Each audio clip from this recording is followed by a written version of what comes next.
la que podemos tener hoy.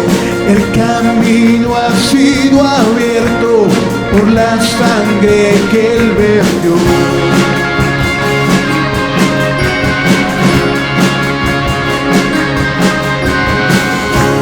El precioso sacrificio donde justicia se cumplió, quitando el peso del pecado y acercándonos a Él.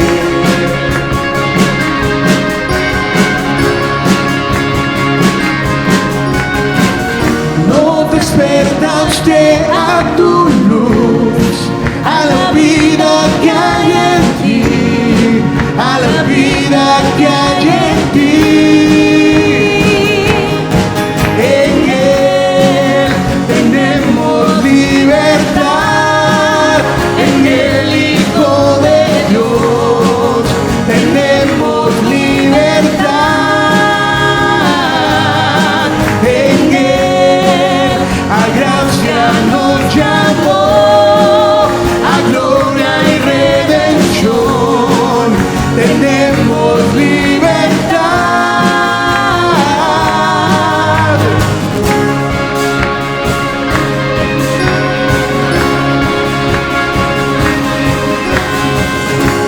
Cuán gloriosa esperanza la que podemos tener hoy. El camino ha sido abierto por la sangre que Él vertió.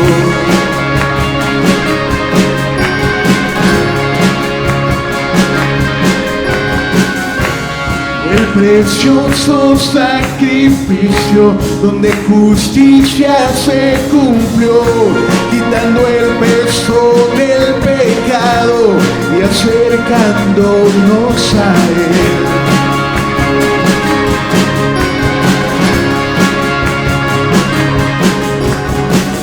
No despertaste a tu luz, a la vida que hay en ti, a la vida que hay en ti. En Él tenemos libertad, en el Hijo de Dios tenemos libertad. En Él a gracia nos llamó, a gloria y redención tenemos libertad.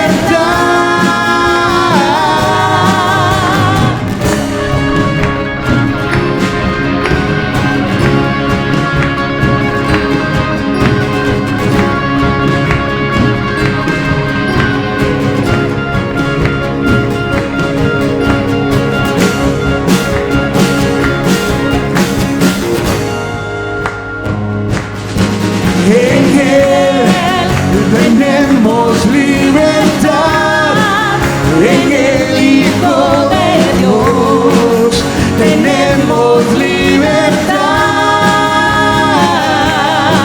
En Él a gracia nos llamó, a gloria y redención tenemos libertad.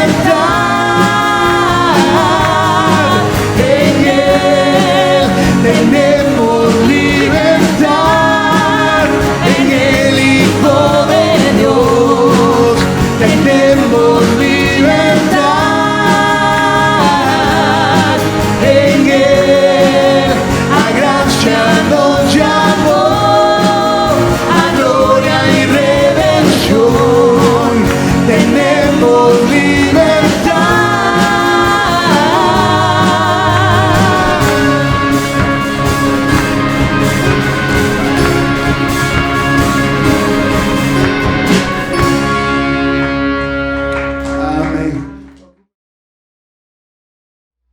Buenos días, hermanos. Les invito a que abran sus Biblias, por favor. Nos ponemos de pie, por favor. Conforme van encontrando la cita es Gálatas 6, del 11 al 18. Conforme lo vayan encontrando, pues nos ponemos de pie, por favor.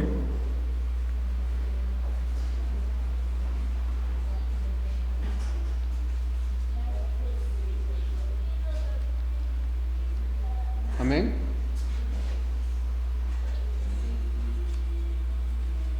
Vamos a leer de esta manera. Son pocos versículos, la leemos todos juntos. Dice la palabra de Dios: miren que les escribo de mi puño y letra, y con letras bien grandes. Los que tratan de obligarlos a ustedes a circuncidarse, lo hacen únicamente para dar una buena impresión y evitar ser perseguidos por causa de la cruz de Cristo. Ni siquiera esos que están circuncidados obedecen la ley. Lo que pasa es que quieren obligarlos a ustedes, pero luego apostarse de señal de ustedes en el cuerpo. En cuanto a mí, jamás se me ocurra jactarme de otra cosa, sino de la cruz de nuestro Señor Jesucristo, por quien uno ha sido crucificado para mí y yo para el mundo. Para nada cuenta estar y no estar circuncidados. Lo que importa es ser parte de una nueva creación. Paz y misericordia desciendan sobre todos los que siguen esta norma y sobre el Israel de Dios. Por lo demás, que nadie me cause más problemas, porque yo llevo en el cuerpo las cicatrices de Jesús. Hermanos, que la gracia de nuestro Señor Jesucristo sea en el espíritu de cada uno de ustedes. Amén. Invitamos al pastor que nos dé la predicación, por favor. Bueno, hace 15 días iniciamos este capítulo de la carta del apóstol San Pablo a los Gálatas, una conclusión firmada por el apóstol Pablo. El apóstol Pablo escribió casi la mitad del Nuevo Testamento que conocemos, que tenemos en nuestras Biblias. Y es muy importante saber por qué escribió lo que escribió, ¿verdad? La epístola o la carta a los Gálatas tiene un tema muy importante e interesante que tiene que ver con la libertad que nos da Cristo. Y es importante que nosotros conozcamos, hermanos, de qué se trata todo esto. El día de ayer estuve en una reunión a la cual me invitaron y la persona o el hermano que estaba al frente decía: hermanos, abran sus Biblias en el libro de Romanos. Y lo repitió varias veces: abran sus Biblias en el libro de Romanos. Y bueno, tal vez alguien diga, ¿verdad? Eso no es importante o no es relevante, pero yo creo que nosotros como cristianos, como estudiantes de la palabra de Dios, tenemos que conocer cómo está formada o conformada la palabra de Dios. Y bueno, ¿por qué les digo esto? ¿El Romanos es un libro, hermanos? A ver, no los escucho. ¿Nadie? A ver, alguien con voz fuerte, porque no los escucho murmuños nada más. ¿Qué es el Romanos? Es una carta, no es lo mismo un libro que una carta, ¿sí? Entonces tiene diferente forma de escritura, el pensamiento que se plasma es diferente, tiene un remitente, un destinatario, se escribe por una ocasión. Entonces sí es importante que nosotros sepamos dirigirnos a cómo está conformada nuestra Biblia, ¿verdad? En varias ocasiones yo les he dicho, hermanos, Reyes, Crónicas, Samuel sí son libros, es parte de la historia del pueblo de Israel. Y bueno, también su escritura pues es diferente, ¿verdad? La narrativa que ahí se pone. Entonces no debemos de confundir esto. Romanos es una epístola. Epístola es un sinónimo de carta, y entonces como tal se le da el trato para poder estudiarla, para poder analizarla. De repente igual cuando pasamos aquí, ya les he dicho, pero como que de pronto se les olvida a algunos, ¿verdad? El libro de los Salmos es un libro que está compuesto por muchos salmos, 150, ¿verdad? Pero cada uno de ellos no se llaman salmos. Cada uno de ellos es un salmo. Entonces el conjunto de todos sí es salmos. El libro es el libro de los salmos, porque tenemos 150 salmos. tampoco son capítulos. Entonces, cuando se refieran al Salmo 40, por ejemplo, no digan, hermano, vamos a leer el capítulo 40 del libro de los Salmos, porque no son capítulos. Los capítulos son una secuencia de algo que ya se está tratando. Así tenemos libros por capítulos y también precisamente los libros, ¿verdad? De la Biblia o cualquier otro libro que nosotros leamos, aunque no sea bíblico, podemos ver que está dividido por capítulos. Pero el libro de los Salmos no tiene capítulos, ¿sí? Son salmos individuales. El Salmo 1 es independiente del Salmo 2 y así sucesivamente. Entonces, tengamos cuidado. Es el libro de Crónicas, ¿sí? Es el libro de Levítico, y algunos de pronto dicen Levíticos. Es Levítico, ¿sí? Entonces, hago énfasis en esto, hermanos, porque sí es necesario que nosotros, como estudiantes de la palabra de Dios, conozcamos la palabra de Dios. Ya se viene el mes de la Biblia. ¿Cuándo es el mes de la Biblia? ¿Sí recuerdan? El mes de agosto, y ya estamos preparando un concurso así muy bonito, de tal manera que nos motive a que todos podamos leer la Biblia. ¿Cuántos ya han leído la Biblia, hermanos? Por lo menos una vez de forma completa. ¿Habrá alguien aquí que diga, sí, hermano, yo ya leí toda la Biblia desde Génesis hasta Apocalipsis en su totalidad? ¿Hay alguien aquí?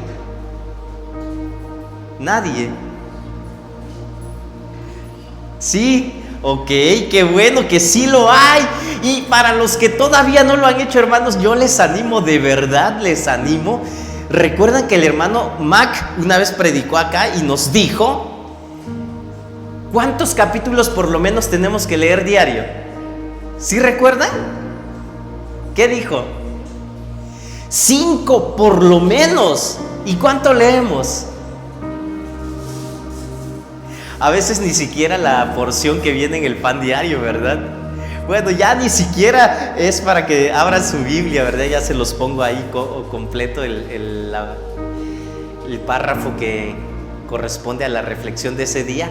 Hermanos, es necesario, de verdad que estamos viviendo tiempos difíciles. Nuestra fe está siendo puesta en duda. ¿Por qué? Porque muchas veces nosotros, los creyentes, los estudiantes de la palabra, desconocemos lo que dice la palabra.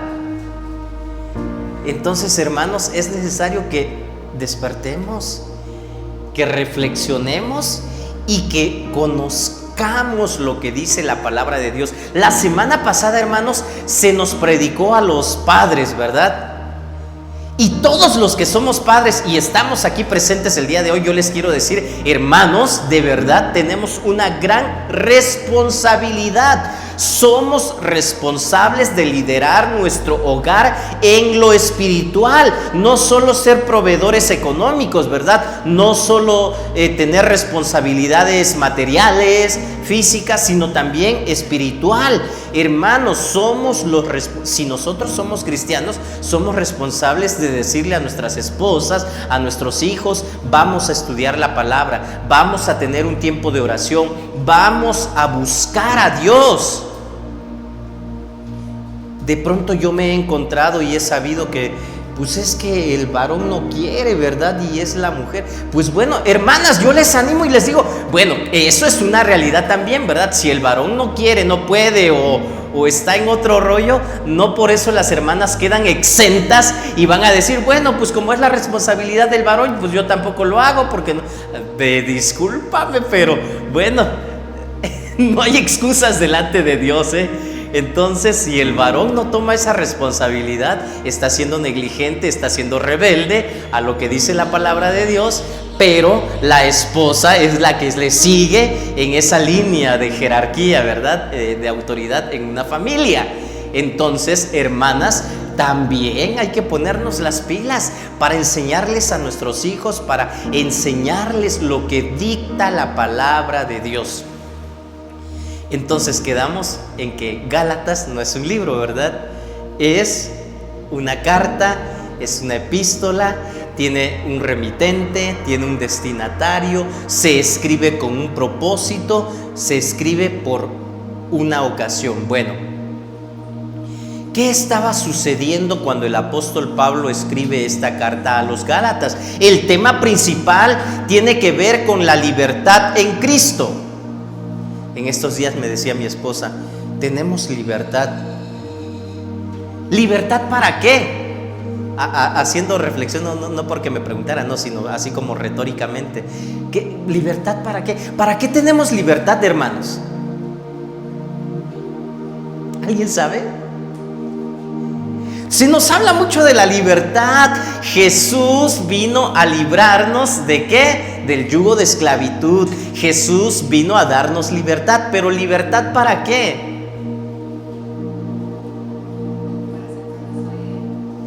Para acercarnos a Él.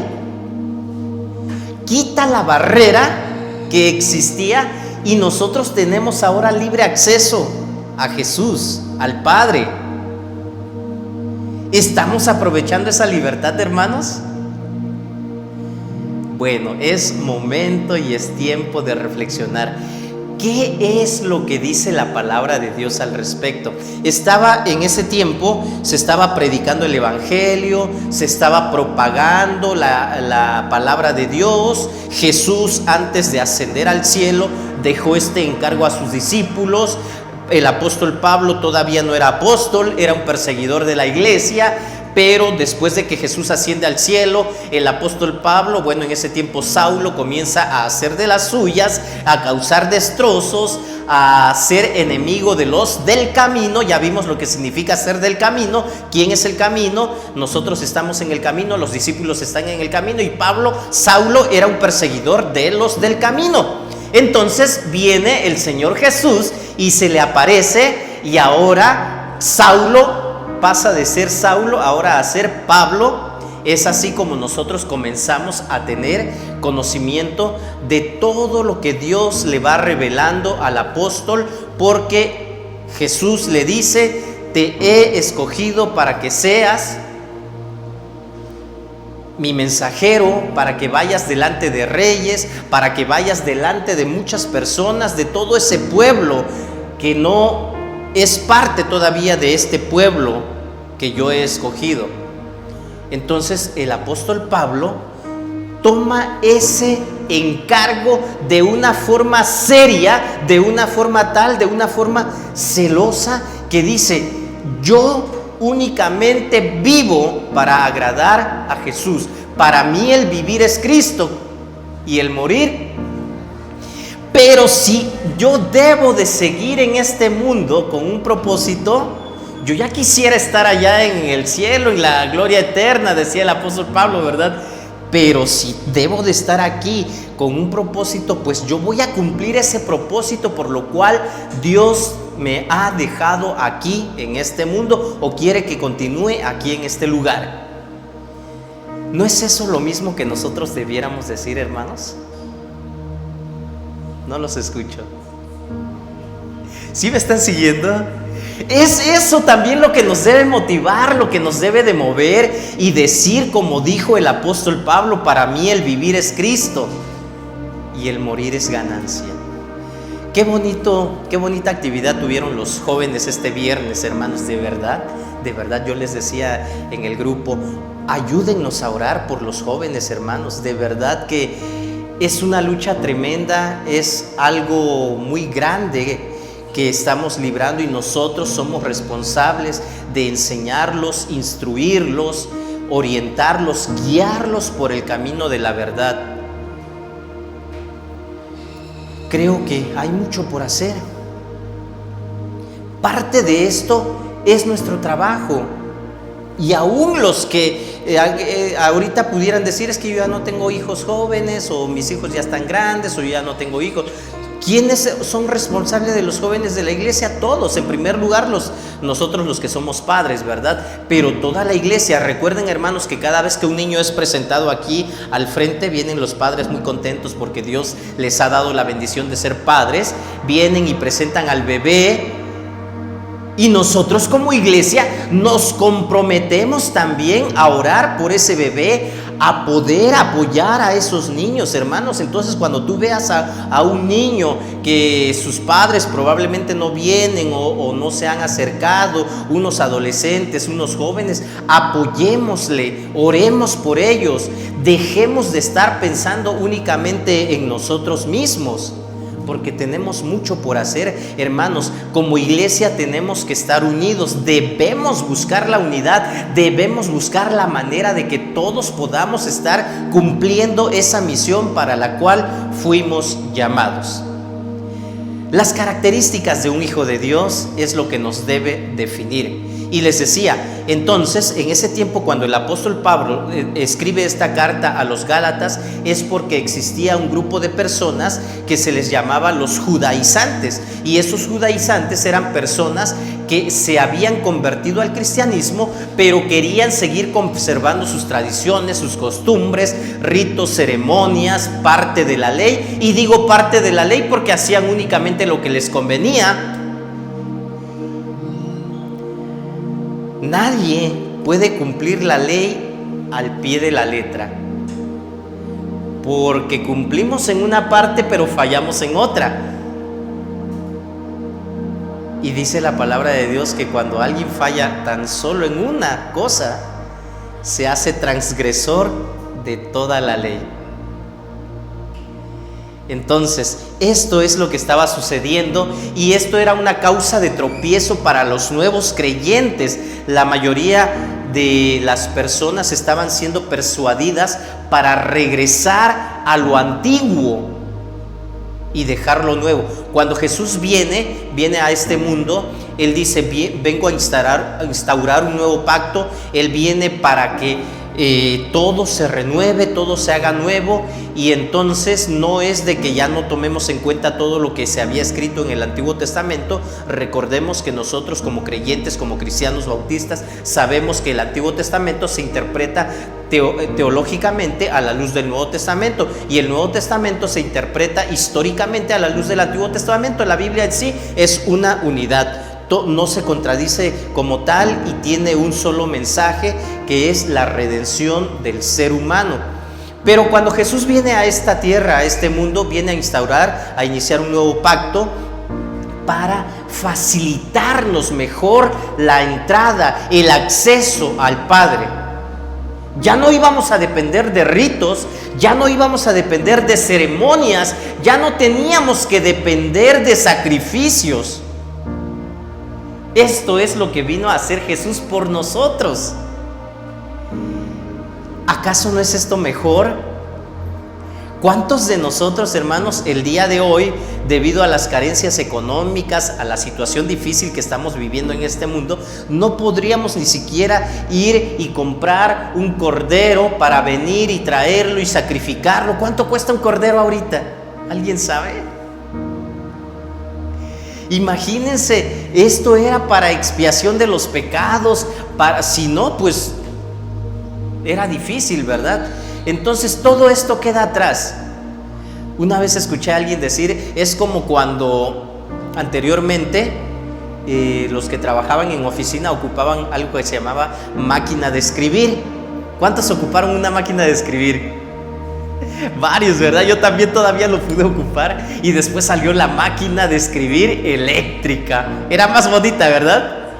Sí, y ya podías borrar, porque en la otra no se borraba, y cuando le ponías papel carbón, cuántas cosas tenías que borrar, ¿verdad? Se echaba a perder toda tu hoja. Bueno, con la llegada de la máquina eléctrica se facilitó el trabajo un poco, pero ¿qué creen? No quedó todo ahí. Vino la computadora. Entonces, con la llegada de la computadora nos vino a facilitar aún más, porque cuando ya te equivocaste, al escribir todo un párrafo, no echabas a perder nada. Ahorita nada más borras ese párrafo y vuelves a escribir, y hasta que ya lo revisaste varias veces, entonces dices, ahora sí, se imprime. ¿Sí o no? ¿No es esto mejor? Pero algunas personas, yo me acuerdo que cuando se vino este cambio, se rehusaban y decían, no, es que yo me siento cómodo con mi maquinita y mejor ahí. Y aunque tuviera que estar tecleando, porque había que darle duro también, ¿verdad? Entonces, pobres yemas de los dedos, ¿verdad? Ya en la computadora no, ya es más, nada más tocándolo ya fácilmente. Pero muchos se rehusaban a este cambio. Yo me acuerdo que en la iglesia donde estábamos, la iglesia tenía una máquina de escribir y la secretaria hacía las cartas en la máquina de escribir. Se hizo una reunión para poder autorizar que se comprara una máquina eléctrica. Me acuerdo de esa reunión. Y cuando por fin se debatió y al final aceptaron, está bien, sí, que se compre la máquina eléctrica, dijo la hermana que estaba como secretaria en ese tiempo: pero es que yo no quiero una máquina eléctrica, yo no la sé usar, yo me siento a gusto con mi máquina mecánica, así de que no, mejor no la compren. Ya después de que se había debatido más de una hora, creo, en que si sí, que si no, que si era cara, que si era necesaria, que por qué. Y al final dice la hermana: no, yo creo de que no. Bueno, pongo este ejemplo, hermanos, porque es lo mismo que sucede o que sucedía en los tiempos del apóstol Pablo y sigue sucediendo el día de hoy también en algunas ocasiones, en algunos lugares, cuando hay algunos que quieren regresar a lo antiguo cuando ya tenemos algo nuevo, algo mejor. Estamos estudiando este pasaje que acabamos de leer, Gálatas 6, del 11 al 18. Si ya cerraron sus Biblias, vuélvanlas a abrir, por favor. Es la conclusión de esta carta a los Gálatas. Y yo le puse como título al mensaje del día de hoy: ¿qué hace un hijo de Dios? Es una pregunta.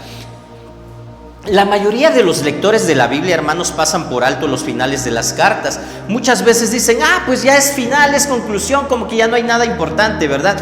Ya leyeron el cuerpo de la carta, al principio, lo de la mitad, pero creen que lo último ya no es tan importante. Como para qué analizar frases como: te saluda atentamente el apóstol Pablo. Como que qué tiene de especial, ¿verdad? Cuando se trata de una frase que usa todo el mundo, o porque están pensando: bueno, ya esto, vámonos más rápido porque hay que seguir con el libro que sigue. Qué bueno si fuera por esta situación, ¿verdad? Pero a veces es porque, ya leí lo más importante y esto como que ya no tiene tanta importancia. Hermanos, el día de hoy quiero compartir con ustedes 3 características de un hijo de Dios según lo que encontramos en este pasaje del apóstol San Pablo a los Gálatas. Entonces, antes de continuar, yo quiero invitarles a que oremos. Pidámosle a Dios, hermanos, dirección, guía, sabiduría, que nos ayude a entender, pero no solo a entender, que nos dé la fortaleza necesaria para poder obedecer lo que la palabra dice. Oremos. Padre Santo, gracias te doy por este día que nos regalas, por la bendición de poder conocerte, porque nos has traído a este lugar con bien. Gracias por la vida, por la salud y porque nos has protegido de todo peligro hasta este momento. Gracias porque nos acompañas, tu presencia siempre ha estado con nosotros. Ahora nos disponemos a meditar en tu palabra. Ayúdanos a poder entenderla, pero sobre todo a obedecerla. Escucha a tus hijos que en este momento también claman a ti, pidiendo guía y dirección. Aquí estamos, somos tu pueblo, te necesitamos. Te pedimos todo esto en el nombre de Cristo Jesús, nuestro Señor y Salvador. Amén. Bueno, mis hermanos, no se me duerman, prometo no tardarme. Ya cuando empiece a ver que alguien ya se está durmiendo, voy a como que apresurarme, ¿verdad? Bueno, ¿quiénes eran los judaizantes, hermanos? Los judaizantes en la Biblia, según lo que encontramos y también en la historia, eran personas que pretendían incorporar al evangelio ciertos requisitos de la ley judía. Jesús llegó y dijo: bueno, ya no es necesario hacer todo eso que se venía haciendo anteriormente, porque Jesús vino y se sacrificó una vez y para siempre como el máximo cordero que quita el pecado de todo el mundo, no solo de un grupo de personas. Pero los judaizantes eran estas personas que querían regresar al pasado e incorporar al evangelio tradiciones, costumbres, parte de la ley, ritos, ceremonias que pedía la religión judía, requisitos de la ley judía. Y entonces los judaizantes eran creyentes que actuaban como judíos y que se esforzaban por influir sus doctrinas en las iglesias cristianas para que se actuara o para que actuaran como ellos. Yo me pregunto el día de hoy, y quiero que tú te preguntes también, este mensaje de la carta a los Gálatas, ¿crees que es pertinente para nuestros tiempos? O alguien pudiera decir, hermano, es que eso es historia, ya pasó. ¿Qué creen ustedes? ¿Es pertinente para nuestros tiempos lo que leemos en esta carta a los Gálatas? No los escucho, hermanos. Sí, ahora, así sí. Bueno, eso me da confianza y saber que no están dormidos. Y si no me contestan, es así como que ya de repente están así como que esforzándose por mantener los ojos abiertos, pero que como que ya no con todos los sentidos, ¿verdad?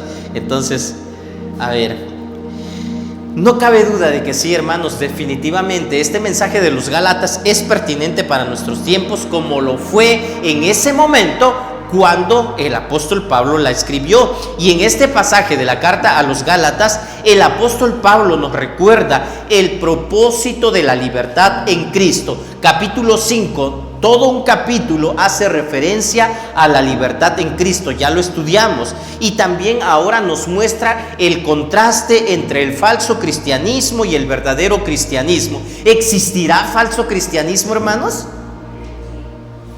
Definitivamente nos da a entender de qué se trata la salvación, cuál es el contraste de lo que hacemos con lo que decimos, o viceversa, de lo que decimos y lo que hacemos en la práctica. ¿Cuál debe ser nuestra relación con el mundo, con las personas que nos rodean y que no son creyentes? Entonces, en base a este análisis de este pasaje, yo quiero compartir con ustedes 3 características del Hijo de Dios. ¿Qué hace un Hijo de Dios? No olviden esta pregunta. Un Hijo de Dios, hermanos, definitivamente siempre debe ser de buena influencia. ¿Habrá hijos de Dios que sean mala influencia, hermanos? ¿Conocen a alguno? Bueno, y si son de mala influencia, ¿qué creen? Déjenme decirles, yo creo que entonces no son hijos de Dios. Todo hijo de Dios tiene que ser de buena influencia.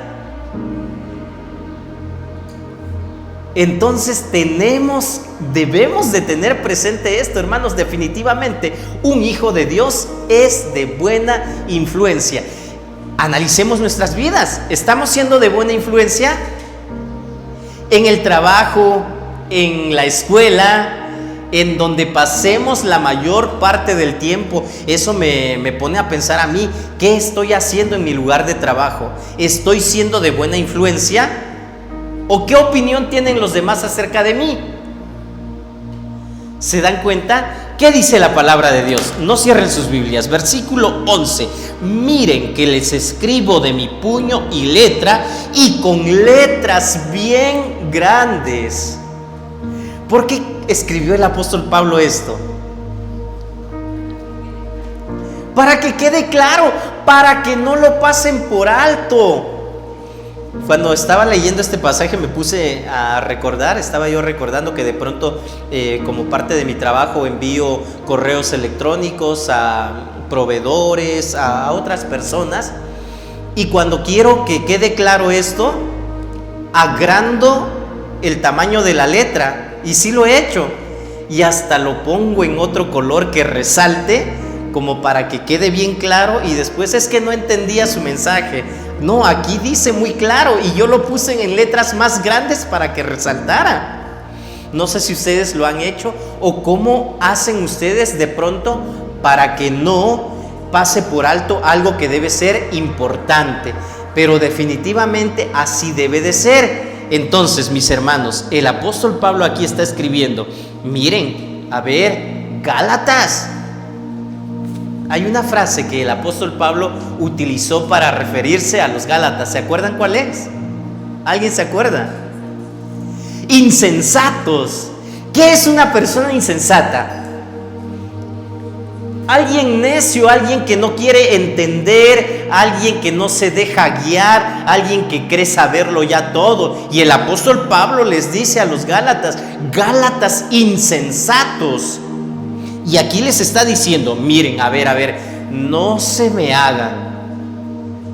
Aquí está con letras muy grandes. Es como si yo les dijera: hermanos, a ver, este tema ya lo vimos, ¿sí? Y entonces, como ya vimos este tema, no me digan de que no sabían. ¿Qué tipo de influencia somos para las personas que nos rodean? El apóstol Pablo, con todo lo que había vivido hasta este momento, les está recordando y está interesado en ese grupo de personas, en ese grupo de creyentes que vivían en ese lugar, y les está diciendo: a ver, pónganme atención, esto es para su beneficio, esto es para que ustedes estén mejor. Pero a veces las personas, cuando se les quiere decir algo para su beneficio, para que estén mejor, algunos no quieren escuchar o no quieren entender. Bueno, pues haz lo que quieras. No sé si alguien ha terminado diciendo esto, ¿verdad? Decía una persona que conozco, dice: haz lo que quieras, finalmente siempre has hecho lo que has querido. Entonces, hermanos, el apóstol Pablo les está diciendo: a ver, Gálatas, pongan atención. Hermanos de la esperanza, pongamos atención y entendamos qué dice la palabra de Dios. Los que tratan de obligarlos a ustedes a circuncidarse lo hacen únicamente para dar una buena impresión y evitar ser perseguidos por la causa de la cruz de Cristo. Llegaban esas personas con los nuevos creyentes y les decían: a ver, espérate, ya hiciste esto, ya cumpliste con esto. ¿Cómo de que el apóstol Pablo les está diciendo que únicamente basta poner tu confianza en Cristo? No, si en verdad quieres agradar a Dios, tienes que hacer esto también. Yo no sé si ustedes tienen de pronto conocidos, seguramente que sí, ¿verdad? No estamos aislados de este mundo, y probablemente tenemos personas que asisten a otros lugares, que van a otras partes, y que de pronto podrían decirte: ¿y en tu iglesia hacen esto? ¿Y en tu iglesia no hacen lo otro? ¿Por qué no hacen esto? No, si ustedes no hacen esto, entonces no están bien.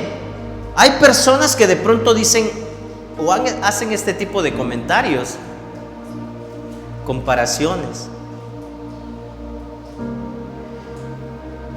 Una vez alguien decía: no, es que definitivamente la señal de un cristiano lleno del Espíritu Santo tiene que ser hablar en lenguas. Y si el creyente no habla en lenguas, entonces no puede ser cristiano. Y en muchos lugares te dicen y te recalcan esto, cuando la palabra de Dios nos dice que el hablar en lenguas es un don, y no todos tienen el mismo don, o no todos tenemos el mismo don, ¿sí? Sin embargo, hay lugares donde dicen: no, es que esta es la señal del cristiano. Y el apóstol Pablo les dice a los Gálatas: los que tratan de obligarlos a ustedes, aquí está siendo específico en algo que era muy común en ese tiempo, y hasta el día de hoy yo conozco personas que también tratan este tema, ¿verdad? La circuncisión. Lo hacen únicamente para dar una buena impresión y evitar ser perseguidos por causa de la cruz de Cristo. ¿Por qué? Parece ser que en ese tiempo estaban los judíos, se estaban molestando porque el cristianismo estaba siendo de mucha influencia. Muchos judíos estaban dejando el judaísmo para convertirse al cristianismo, y aquellos judíos de hueso colorado, como se dice, decían: a ver, tú que estás allá con los cristianos, ¿por qué no hacen esto? Entonces los presionaban tanto que aquellos que ya estaban dentro de la iglesia empezaban a difundir o a promover ese tipo de ideas y prácticas con los que eran parte de la iglesia, porque había gente que no era de la iglesia que no querían soltar el dominio, el control de esas personas que se estaban yendo tras la fe de Cristo.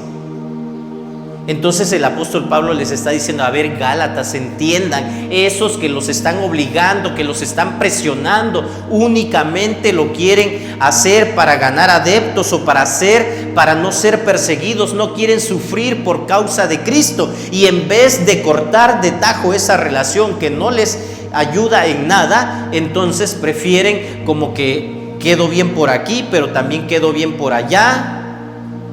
Entonces no se definen. Pongan atención y dense cuenta cómo están viviendo. Eso es lo que les está diciendo el apóstol Pablo. Bueno, esto tiene que ver entonces con lo que nosotros también estamos viviendo el día de hoy. En cuanto a la salvación, hermanos, el cristianismo falso, exalta las obras humanas. Hay gente que te dice: no, es que para ganarte el cielo tienes que hacer buenas obras. Y si tú no tienes buenas obras, entonces no, ¿cómo puedes ser merecedor del cielo? Algunos hasta dicen: bueno, es que yo ayudo, yo hago esto, yo hago también aquello, a ver si Dios me da un rinconcito en el cielo. ¿Han escuchado esto? No hay rinconcitos en el cielo. Ya vimos también que Jesús dijo que fue a preparar moradas, mansiones celestiales. No va a haber rinconcitos. Todos los que estemos allá en el cielo, hermanos, vamos a tener un lugar de honor, no un lugar a ver por allá, ya escondido, ¿verdad? Como la muñeca fea. No. Entonces eso es una mala doctrina, una mala forma de creer. Y si alguien te ha dicho que tienes que hacer buenas obras para poder ganarte el cielo, déjame decirte que estás equivocado o estás escuchando algo equivocado. Nosotros los cristianos no nos confundamos, ¿verdad? O no agarremos para nuestra conveniencia también. Bueno, como no es necesario y pues no hago obras buenas. Nosotros los creyentes debemos hacer buenas obras como consecuencia de haber conocido a Dios, de haber recibido el perdón de Dios. Sí son necesarias las buenas obras, no para ganar el favor de Dios, pero sí para demostrar que hay amor, que yo también puedo demostrar misericordia, puedo demostrar bondad. Para eso son las buenas obras. Dios no necesita nuestras buenas obras, ¿estamos de acuerdo? Pero nuestro prójimo sí. Así de que sí son buenas, pero no necesarias para la salvación. Esto es una gran diferencia, ¿verdad? Y a esto era algo así a lo que se referían estos judaizantes. ¿De qué se gloriaban estos falsos maestros judaizantes? Se gloriaban de una inservible circuncisión. Ok, en ese tiempo pues sí era necesario que todos tuvieran el papel carbón para poder escribir una copia en la máquina de escribir. El día de hoy, ¿quién usa papel carbón? Pues ya casi nadie, ¿verdad? De repente sí he visto que en algunos consultorios médicos sí todavía le ponen el papelito al carbón, ¿verdad? Pero no, ahorita ya no. Es como que si a fuerzas te dijeran: es que debes de tener en tu centro de trabajo tu bloc de papel carbón. Y esas tarjetitas, no sé cómo se llamaban, para borrar. No, pues ¿quién usa eso? Ya no, es más, hasta ya están descontinuados, yo creo. Entonces estos judaizantes estaban diciendo: no, es que sí es necesaria la circuncisión, fallando en sí a la ley. El versículo 13 de este pasaje que estamos leyendo dice: ni siquiera esos que están circuncidados obedecen la ley. Lo que pasa es que quieren obligarlos a circuncidarse para luego jactarse de la señal que ustedes llevarían en el cuerpo. Ok, bueno, es muy importante la circuncisión, es visible. ¿Ya te practicaste la circuncisión? Pues ¿cómo podrías mentir, verdad? Hasta casi eran capaces de ver que les comprobara si ya lo hiciste. Entonces, si alguien cedía a esa presión que ejercían los judaizantes, entonces ellos decían: ya ven, ¿cómo sí se puede?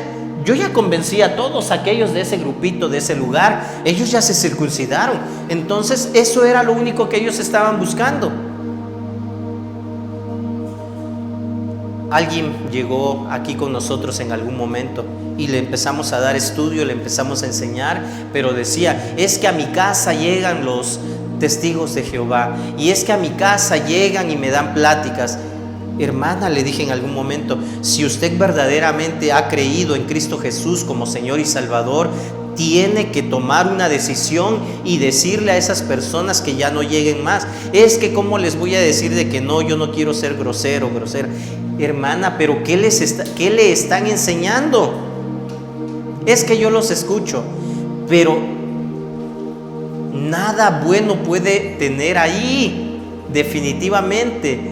Y son palabras fuertes, ¿verdad? Palabras tal vez muy pesadas, pero definitivamente ellos no son una iglesia cristiana, ¿sí?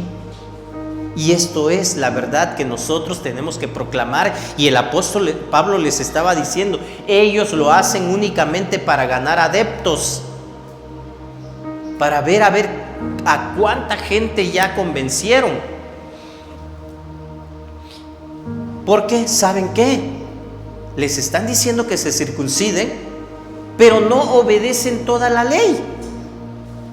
Muchos ni siquiera cumplían con sus diezmos, y es por eso que se escribe el libro de Malaquías,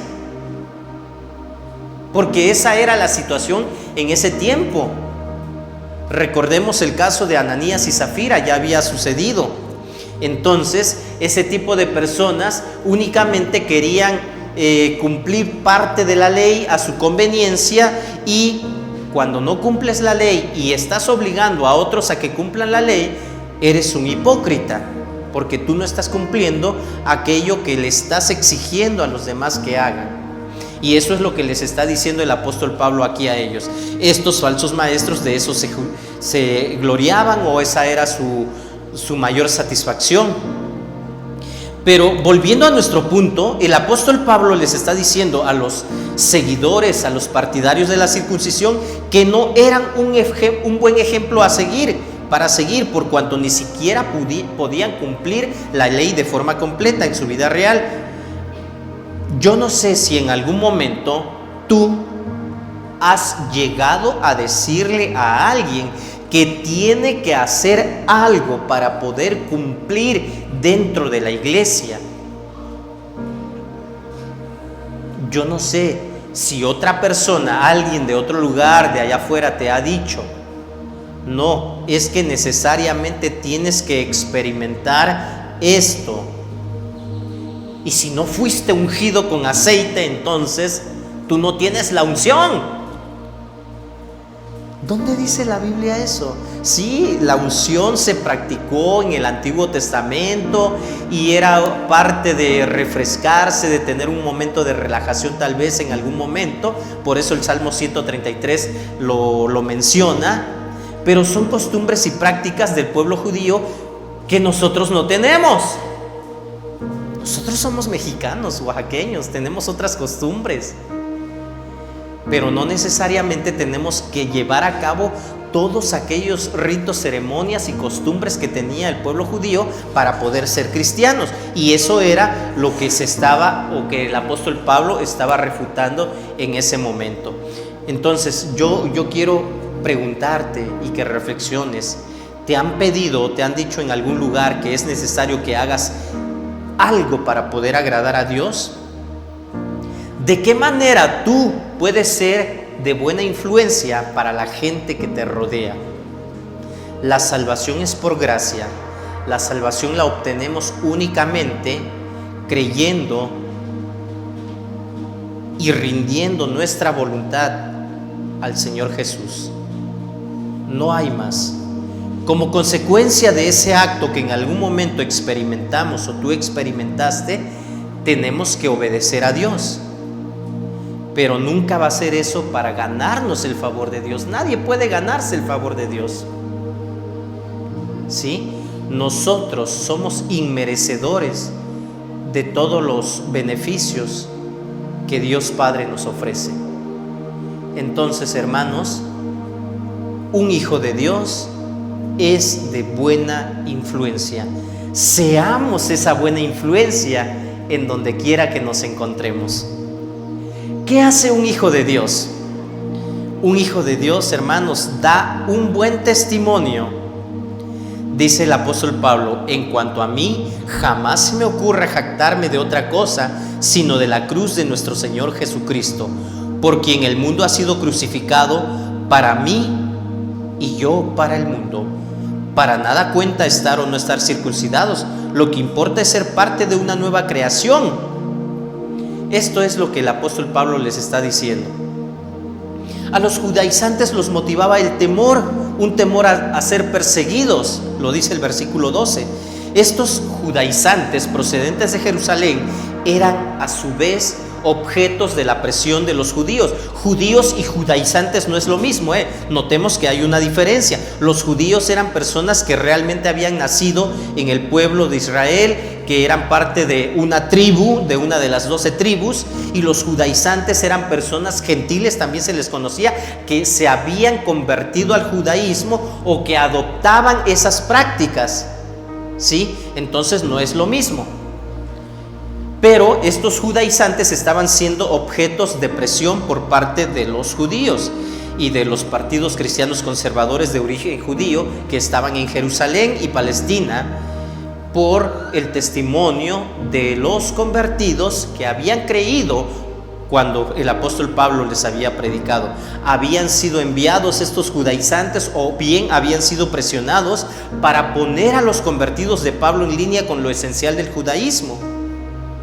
Y aquí es donde el apóstol Pablo entra en escena y sus motivos, les dice, los motivos que tienen estos judaizantes es evitar ser perseguidos por causa de la cruz de Cristo. Ellos no quieren padecer por Cristo, y como no quieren padecer por Cristo, terminan haciendo lo que esas personas les están diciendo.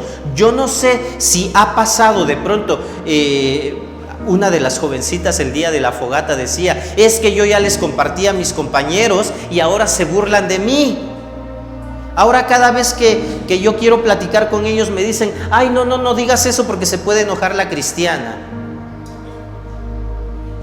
¿Cuántos de nosotros, jóvenes, adultos, adolescentes, cualquiera de los que estemos aquí, preferimos no compartir de Cristo para no ser objeto de burla, para evitar ser perseguidos? Esto es lo que estaban haciendo los judaizantes, no querían padecer, entonces mejor cedían a la presión de los judíos para pues estar en paz con el mundo.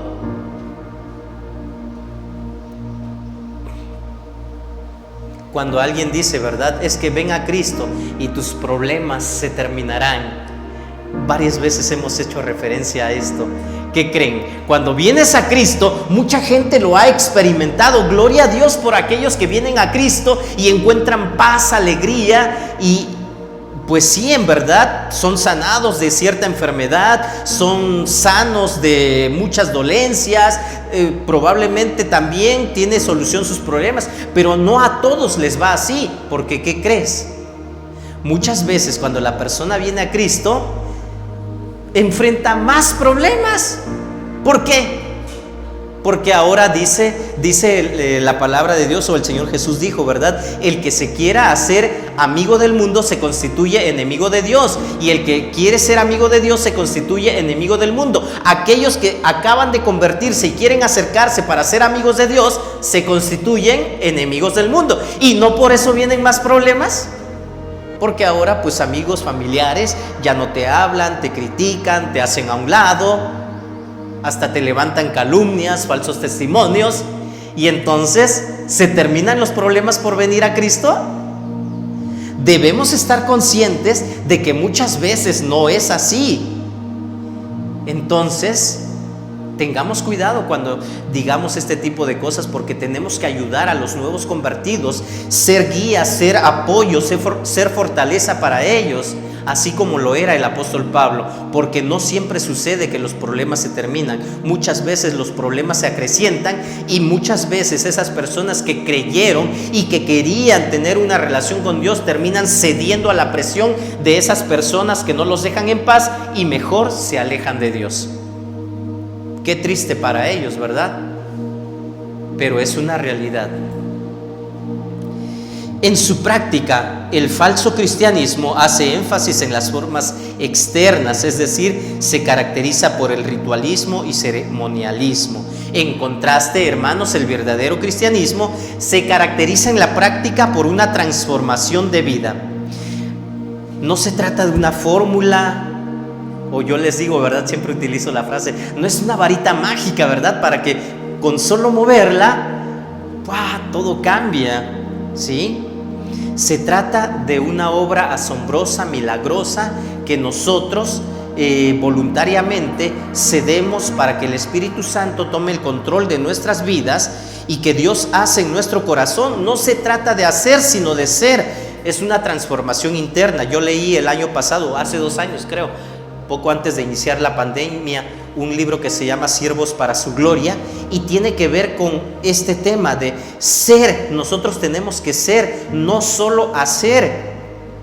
Podemos hacer muchas cosas, pero nuestro ser va a decir realmente quiénes somos. Entonces, todo esto debe afectar todas las áreas de nuestra personalidad, las emociones, el intelecto, la voluntad. En su práctica, la religión falsa es inconsistente, porque ni aun los mismos que se circuncidan guardaban la ley. El día de hoy hay ciertas sectas que siguen promoviendo el judaísmo, y yo conozco personas que han llegado a circuncidarse ya siendo grandes porque quieren adoptar este tipo de prácticas, posturas, costumbres, tradiciones, ritos y ceremonias. Pero ¿qué creen? Solo se circuncidaron, no están cumpliendo la ley al pie de la letra. Entonces, ¿de qué se trata? O como alguien que hace poco, bueno, ya tiene como 2 años igual, que comencé a ver sus publicaciones y apelaba en que no estaba bien que celebráramos culto a Dios el día domingo, porque la Biblia dice que tiene que ser el sábado, y el sábado es el día que Dios instituyó para que su pueblo se reuniera y le alabara, y que los que no celebran en sábado un culto, entonces están mal.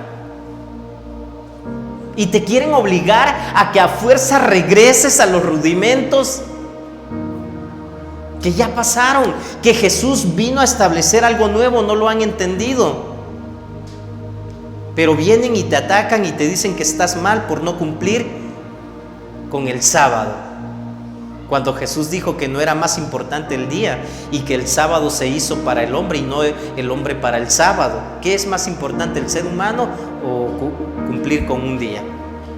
Gracias a Dios que sí tenemos un buen grupo de personas que pueden asistir a las reuniones el día domingo. Pero ¿qué creen? Si en algún momento dado ustedes me dijeran, hermanos, es que ya no podemos venir los domingos porque nuestros trabajos quieren que vayamos los domingos, pues buscamos otro día para reunirnos, y no por eso vamos a estar fallándole a Dios. Entonces, tengamos cuidado, porque no se trata únicamente de seguir este tipo de cosas. En contraste, el verdadero cristianismo demanda consistencia entre lo que profesamos y lo que se ve en nuestra vida práctica. Quiero leerles lo que dice la traducción en lenguaje actual de este pasaje. Pongan atención, por favor. Y me gustó mucho lo que dice el versículo 15. Esta parte la escribo yo mismo. Fíjense que les escribo esto con letras bien grandes. Los que quieren obligarlos a circuncidarse solo desean quedar bien con la gente, no quieren sufrir por anunciar el mensaje de la cruz de Cristo. Ellos están circuncidados, pero no obedecen la ley. Lo único que desean es que ustedes se circunciden para que luego ellos digan con orgullo que ellos pudieron convencerlos de guardar el sábado, de circuncidarse, dice. Yo, en cambio, solo me sentiré orgulloso de haber creído en la muerte de nuestro Señor Jesucristo. Gracias a su muerte, ya no me importa lo que este mundo malo piense de mí. Es como si yo hubiera muerto para el mundo.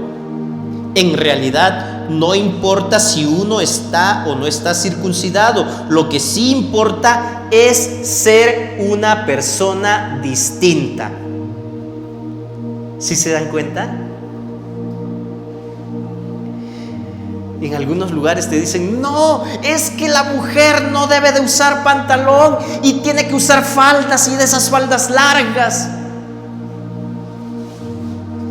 en realidad no importa si usas falda larga o usas pantalón. Lo que sí importa es ser una persona distinta. Y así pudiéramos ir diciendo cada una de las cosas.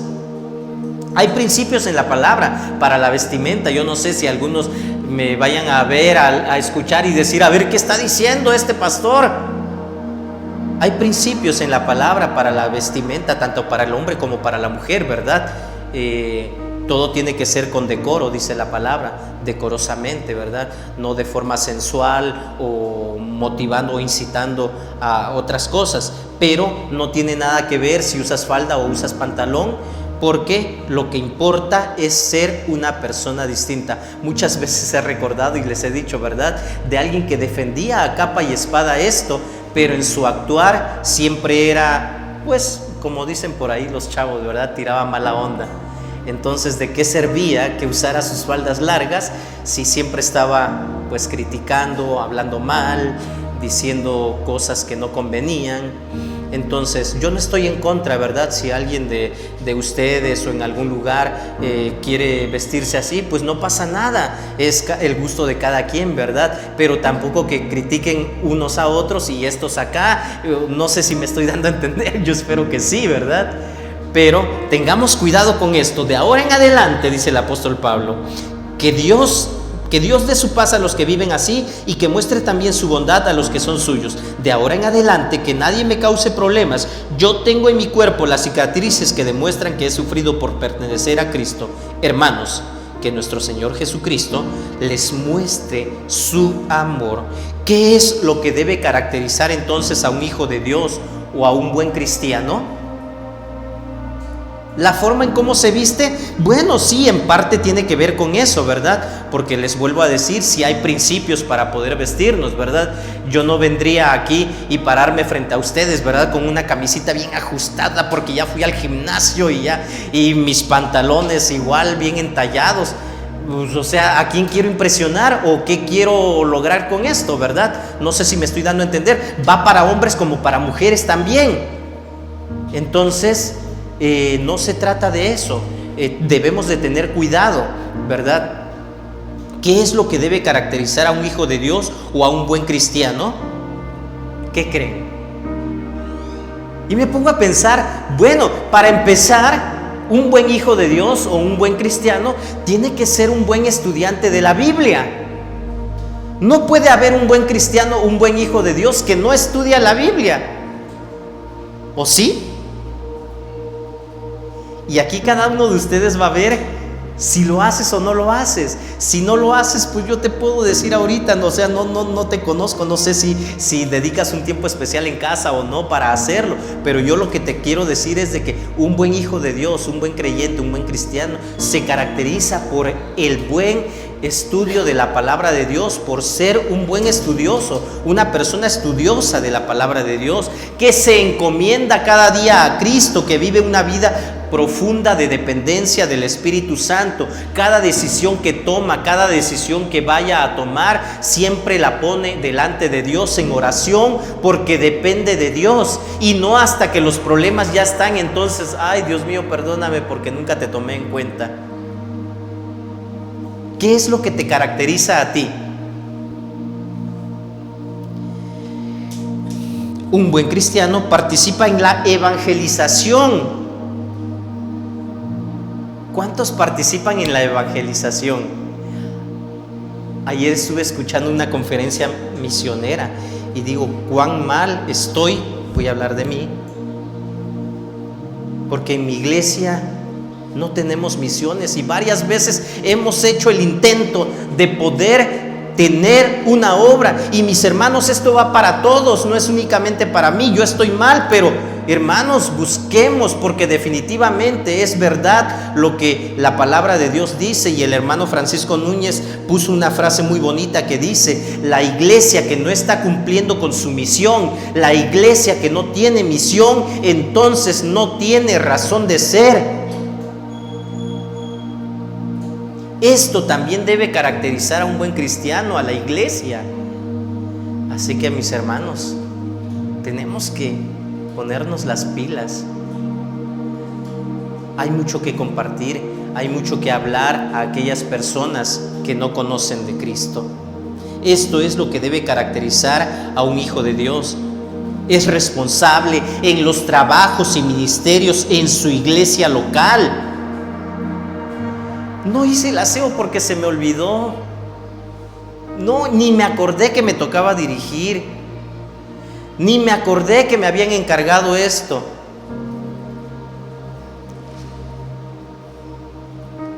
Ni me acordé que hoy era domingo para venir al culto.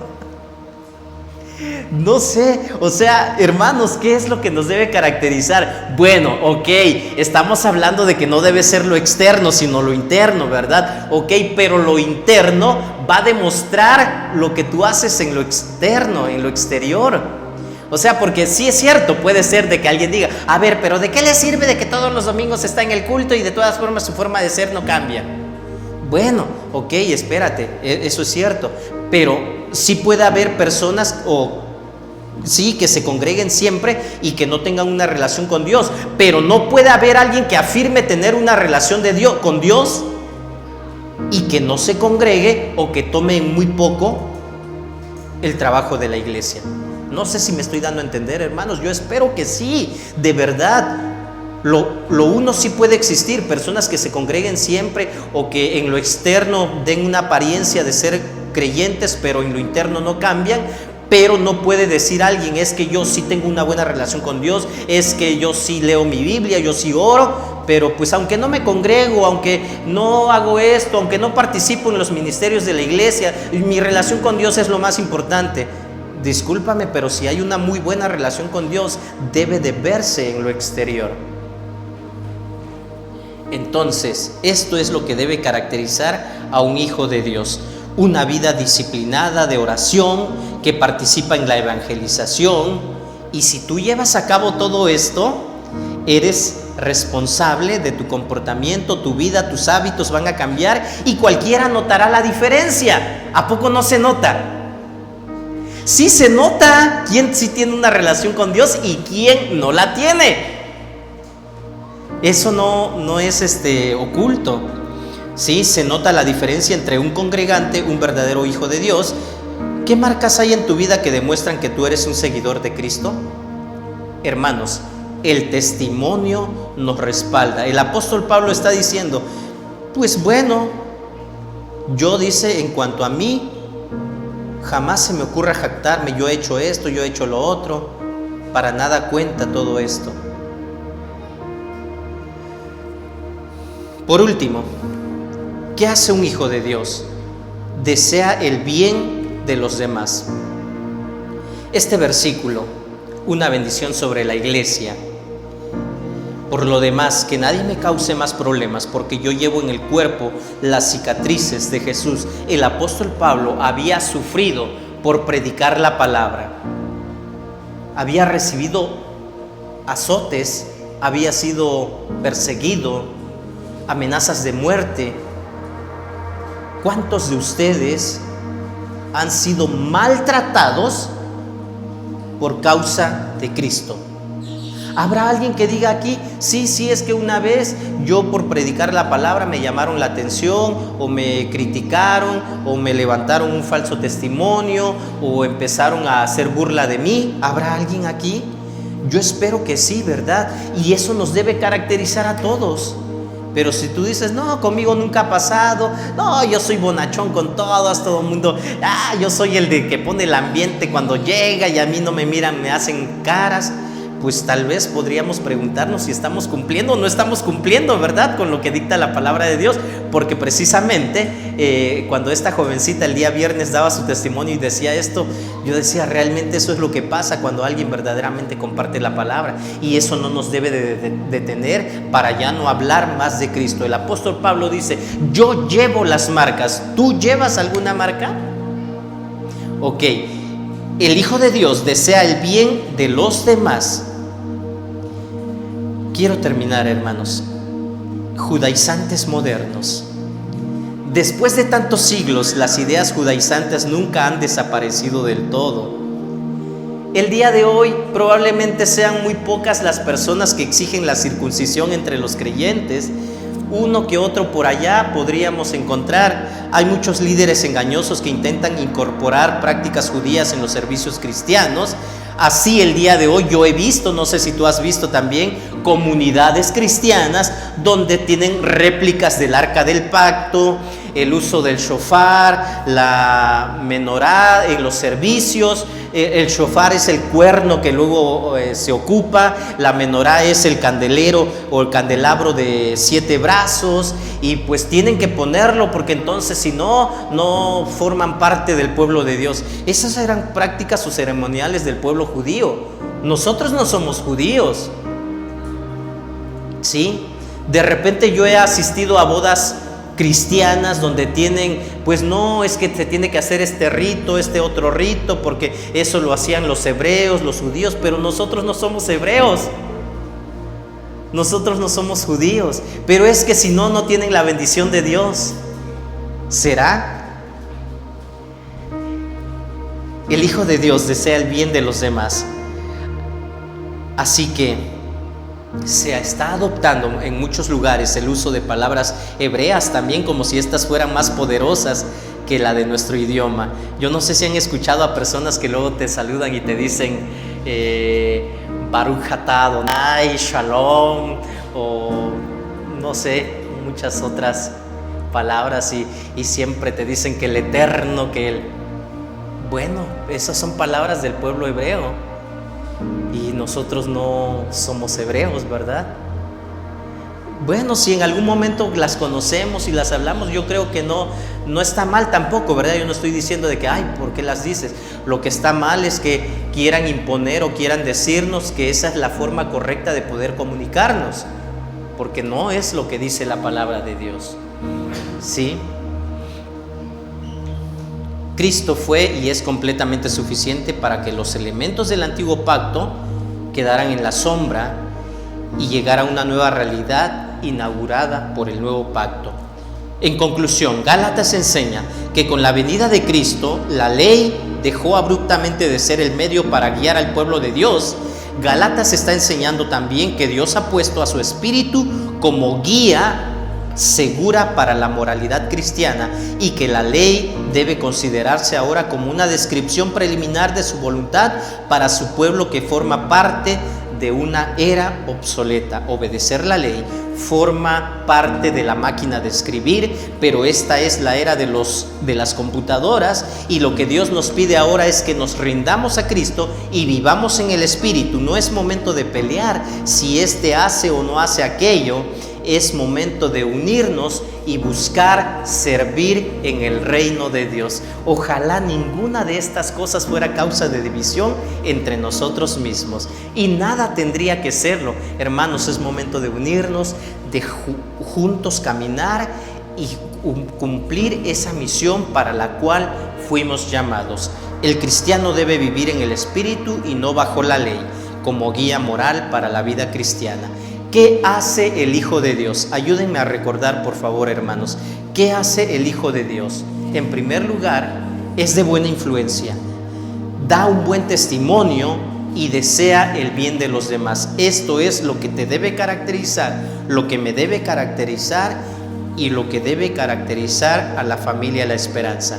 Cuando abrazamos nuestra libertad en Cristo por medio de la fe, nuestro trabajo, hermanos, debe de conducir al amor, al gozo, a la paz, a la paciencia, la benignidad, la bondad, la mansedumbre y, por último, al dominio propio.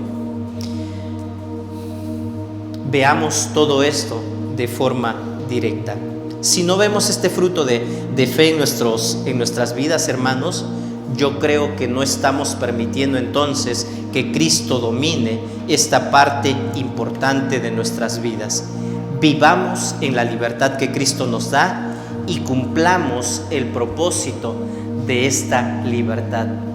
Yo te invito a que te pongas de pie y nos encomendemos a Dios. Vivamos en esta libertad de Cristo, pero vivamos haciendo lo que hace o debe de hacer un hijo de Dios. Bendito Dios, gracias por tu palabra.